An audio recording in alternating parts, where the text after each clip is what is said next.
Es domāju, ka tas skaļākos aplausus noteikti viņš bija pelnījis.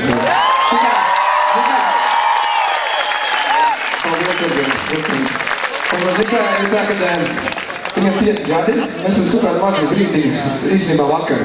Aizvakar aizsūtījām dziesmu, vakar aizvakām uz studiju.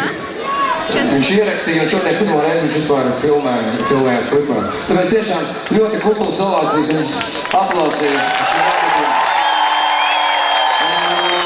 Jā, paldies, ka jūs ņemāt dalību. Es domāju, ka šito mēs varētu tādu daru. Beidzam? Vēl ne? Viņi saka vēlreiz, vai mēs varam vēlreiz izmantot?